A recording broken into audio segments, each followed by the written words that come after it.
सुनो ध्यान से। ऊपर से ले लो, ऊपर से। गुरु की बाह हम पकड़ेंगे तो छूटने का डर है, पर गुरु यदि हमारी बाह पकड़ ले तो कोई छुड़ा नहीं सकता। समझे बात को? तो यदि हम बालाजी के चरण पकड़ेंगे तो माया के चक्कर में, प्रपंचों में, लफड़ों में, उपद्रवों में हम बदल सकते हैं। पर बालाजी के पास जाके एक बात कहना, पूछो क्या भैया? बालाजी से जाके कहना, प्रभु हमारी पकड़ तो कमजोर है, तुम ही हमें पकड़ लो।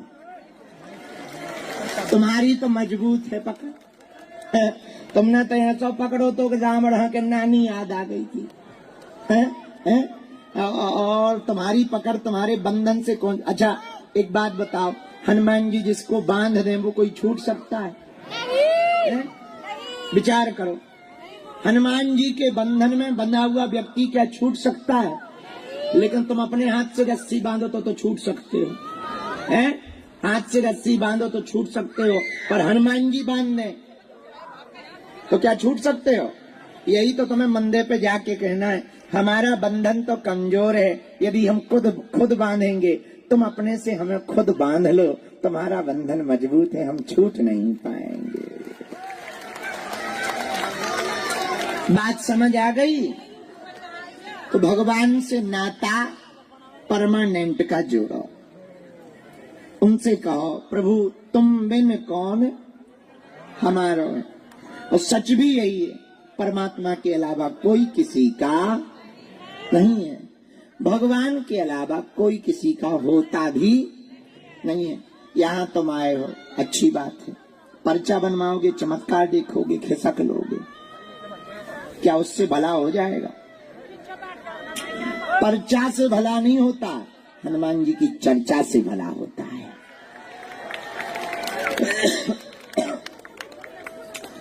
इसलिए हनुमान जी की चरण शरण को पकड़ो, उनसे कहो, प्रभु हम आपके दर आ गए, अर्जी लगाना हमारा काम है, बिगड़ी बनाना तुम्हारा काम है। तीसरी बात पूछो, क्या? जोर से पूछो, और जोर से पूछो। हनुमान जी तो सब जगह है, फिर तुम यहां क्यों भटक रहे हैं? हमारे पास का हम लड़ुआ बांट रहे थे अटरी के बारे हैं। हाँ, एक ये उत्तर तो ठीक ठाक है, थोड़ा उत्तर हम दे रहे हैं। हवा तो सब जगह है, बोलो है, पर कोई पंखा के नीचे बैठ जाए उसे ज्यादा हवा लगती, कूलर के नीचे बैठ जाए पास उसे ज्यादा हवा लगती। वैसे हनुमान जी सब जगह हैं, संत जहाँ तपस्या करते वहाँ विशेष रूप से वो प्रकट हो जाते हैं। अब समझ आ गई है? यह वो पुण्य धाम बागेश्वर धाम है जहाँ सन्यासी बाबा ने तप किया, दादा गुरुजी ने तप किया, यज्ञ की। अब रोज यहाँ अखंड कीर्तन चल रहा, रोज भंडारा चल रहा, यज्ञ हो रही, बेटियों का विवाह हो रहा। 15 फरवरी को फिर से विवाह है, 7 साल से तो यही यज्ञ चल रहा बेटियों के विवाह का। लाखों लोग हनुमान चालीसा पढ़ रहे, लाखों लोग सीताराम का कीर्तन कर रहे, हनुमान जी की सुबह शाम बालाजी की आरती चल रही। भैया इसीलिए हनुमान जी तो सब जगह हैं, पर यहाँ विशेष रूप में उनकी कृपा विराजमान है। तो इनके चरणों को यदि पकड़ लोगे तो जिंदगी में कहीं भटकना नहीं पड़ेगा। अब बात समझ आई? चलो 5वीं बात सुनो, पूछो क्या? पूछो, हम पे गुरुजी कृपा क्यों नहीं हो रही? हम यहाँ भी गए, वहां भी गए, यहाँ भी गए, इसीलिए तो हो नहीं रही। तुम भटक रहे, अटक नहीं रहे। क्या अभी भटक रहे, अटक नहीं रहे, खटक जरूर रहे। अभी भटक रहे, अटक नहीं रहे। पूछो कैसे? अरे जोर से पूछो। एक व्यक्ति था, उसकी घरवाली समझदार थी। घरवाली का नाम मुन्नी बाई था, व्यक्ति का नाम चंगीलाल था। व्यक्ति सीधा साधा था क्योंकि वो हमारे गांव से था। घरवाली दिल्ली की थी क्योंकि वो समझदार थी।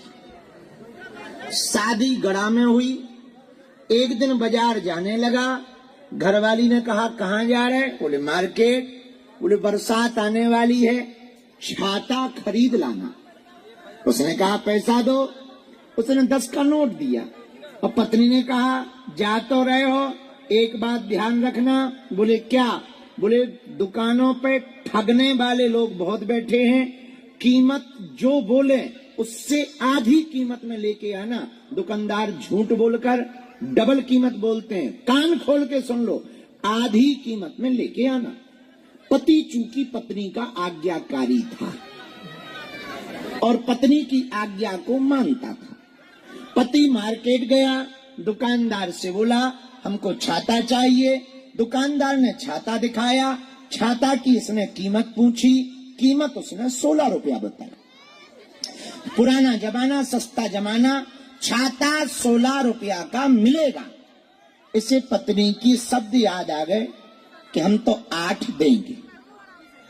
दुकानदार ने कहा सुबह सुबह का टाइम है, पहले ग्राहक हो, बोनी खराब ना करो, 16 मत दो, 12 रुपया लगेगा। इसने कहा फिर तो हम 6 देंगे। चूंकि पत्नी ने कहा था आधे पे लेके आना, तो दुकान 10 मत दो, 8 रुपया से 1 पैसा कम नहीं लगेगा 8 में। बोले फिर तो हम 4 देंगे। अब दुकानदार चूंकि बगल का था, वो नाराज हो गया। बोले फिर तो एक काम करो, फ्री में ले जा। तो इसने मूड खुजाते हुए कहा, सिर खुजलाकर, यदि फ्री में देना है तो 2 लेंगे। और पूरे दिन भर बाजार में घूमता रहा, एक छाता नहीं खरीद पाया। शाम को घर आया, पत्नी को 10 का नोट थमाया और मुस्कुराया। पत्नी ने कहा छाता क्यों नहीं आया? बोले दुकानदार हमारे भाव पे नहीं आया। तो पत्नी ने कहा कि कौन से भाव पे? बोले वो 8 कहता था, हम 4 कहते थे, वो 10 कहता था, हम 5 कहते थे, वो 16 कहता था, हम 8 कहते। इसी चक्कर में छाता नहीं ले पाया। इस कहानी का अर्थ ये है, छोटी सी वस्तु छाता इसलिए ये आदमी नहीं खरीद पाया क्योंकि एक भाव पे नहीं टिका रहा। एक भाव पे ना टिकने के कारण जब छाता नहीं मिल सका तो तुम्हें परमात्मा कैसे मिल सकता है?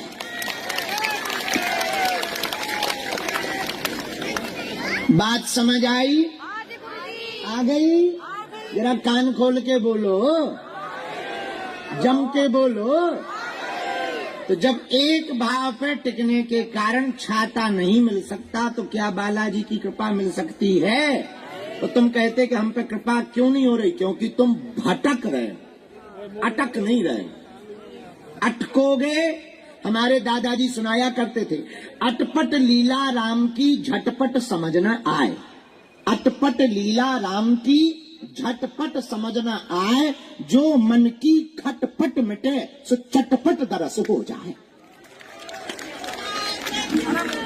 आ गई बात समझ में? इसलिए कृपा पाना चाहता है, पक्का सोच लो तो गाओ, सीता सीता सीता सीता राम गाइए,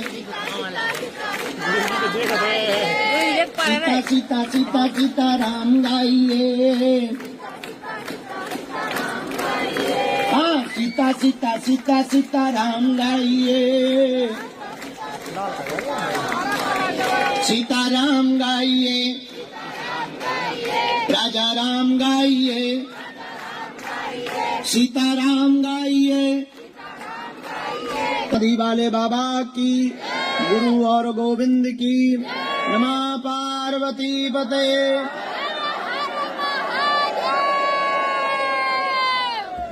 शंभो।